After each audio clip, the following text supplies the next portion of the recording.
On February 28, 2026, the world's most important shipping lane stopped moving. 2 months later, transit had fallen to single digits per day. The normal figure is around 95. This is the Strait of Hormuz, a gap of water about 21 miles wide between Iran on the north and Oman on the south.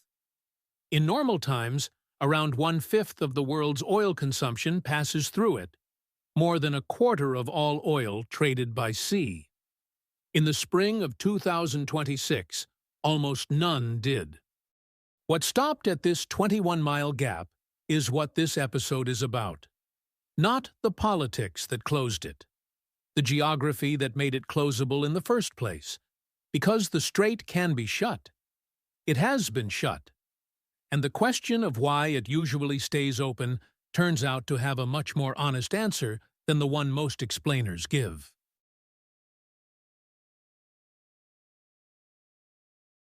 The Strait of Hormuz exists because of plate tectonics. The Arabian Plate has been pushing northeast into the Eurasian Plate for tens of millions of years. The collision pushed up the Zagros Mountains along what is now the Iranian coast, and stretched open the basin that became the Persian Gulf. The Gulf is shallow, most of it less than 200 feet deep, and almost completely enclosed. There is exactly one exit, the Strait of Hormuz. It connects the Persian Gulf to the Gulf of Oman, which connects to the Arabian Sea, which connects to the open ocean. For Iran, Iraq, Kuwait, and Qatar, the strait is the dominant exit for the oil they export.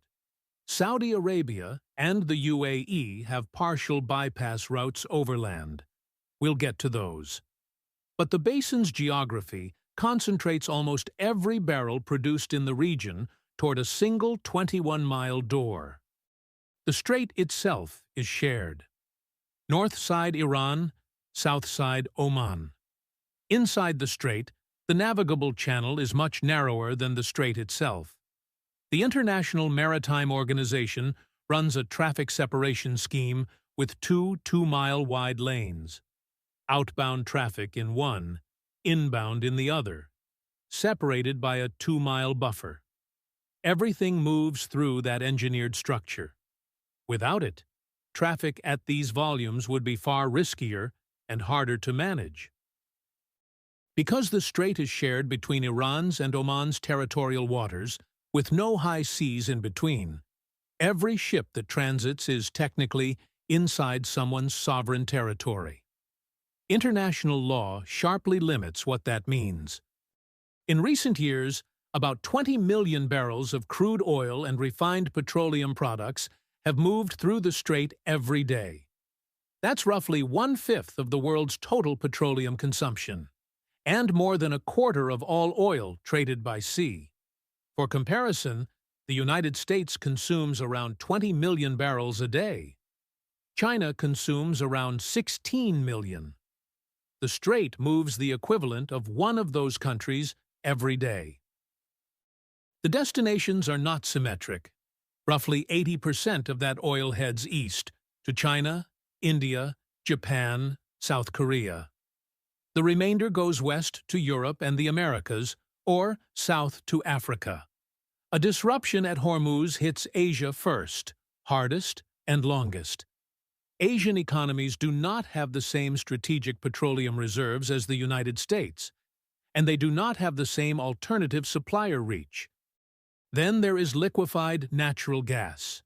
Qatar, sitting on the world's largest single gas field, the North Field, shared with Iran, ships most of its LNG through Hormuz. Around 1/5 of all global LNG trade transits the same gap. The strait is not just an oil choke point. It is one of the world's most consequential hydrocarbon choke points, measured in both oil and gas, in both energy and money. Because the strait is entirely territorial waters, you might expect that Iran or Oman could decide who passes through. International law sharply limits that power. Drafted in 1982 and entered into force in 1994, The United Nations Convention on the Law of the Sea, UNCLOS, establishes a category called transit passage.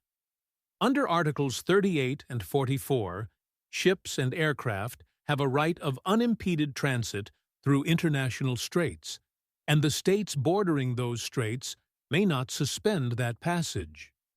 Iran signed UNCLOS but has not ratified it. The United States has also not ratified it. Iran's official position is that UNCLOS transit passage rights apply only to states that are party to the convention, meaning, by Iran's reading, the United States Navy has no treaty-based right to send warships through. The United States' position is that transit passage reflects customary international law, which applies to all states regardless of treaty status. This is not an academic dispute. It is the legal frame inside which every Hormuz incident is argued. In practice, for most of the last 40 years, ships transit. Iran objects. The United States and its allies sail through. Each side claims it is right under international law. The oil keeps moving, until, sometimes, it doesn't. The strait has been stress-tested before. The tanker war, from 1984 to 1988, during the Iran-Iraq conflict, Iraq conducted 283 attacks on shipping in and around the Persian Gulf. Iran conducted 168. 451 ships were hit. The United States responded with Operation Earnest Will, reflagging Kuwaiti tankers under U.S. registry and escorting them through the strait under naval protection. The strait stayed open. Keeping it open required a permanent U.S. naval presence in the Gulf that has not left since. 2019. The MV Stena Impero, a British-flagged tanker, seized by Iran's Revolutionary Guard inside the strait.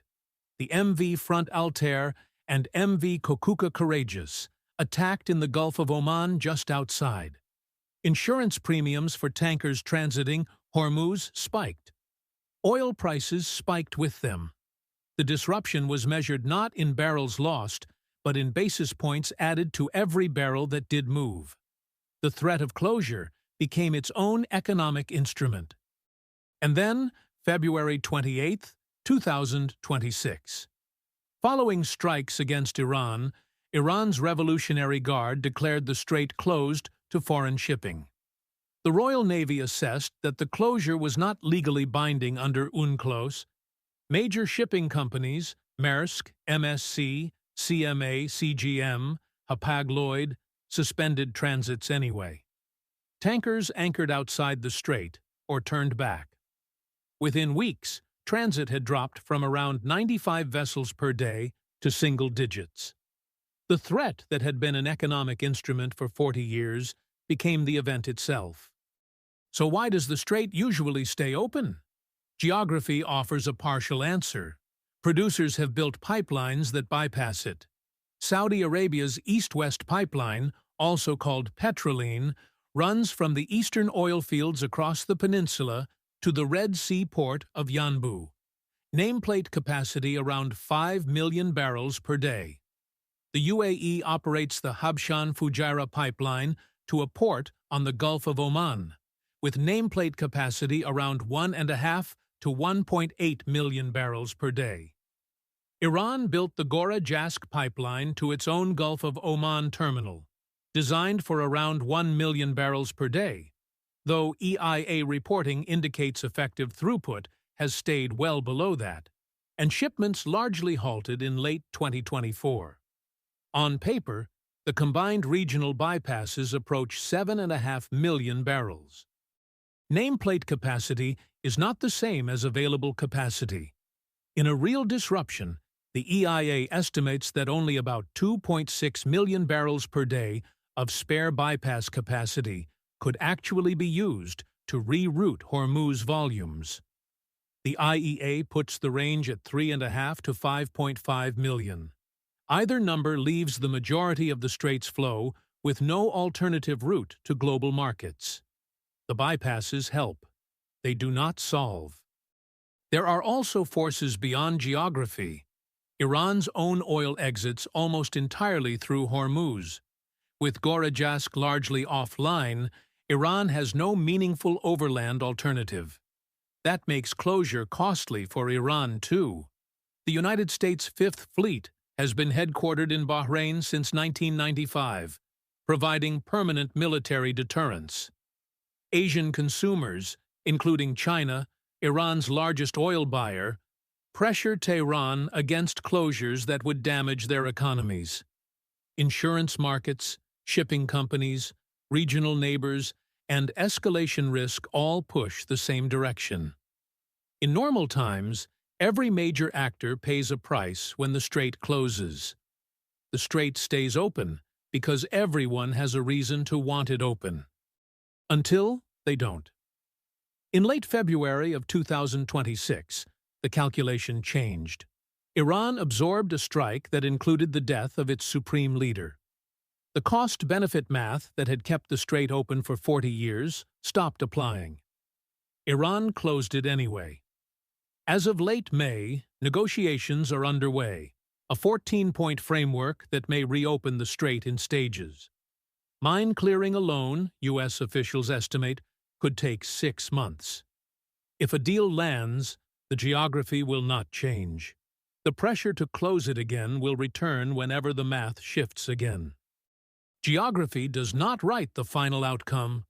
UNCLOS, the Fifth Fleet, Asian consumers, insurance markets, Iran's own export needs. All of those are human systems layered on top of the geography. They do most of the work, most of the time. But at 21 miles wide, with 1 in 5 barrels of the world's oil running through it, the strait sets the rules of the game. When the human systems fail, and sometimes they do, the geography is what's left. The geography is the system. The system forces the decision. This is the hinterland.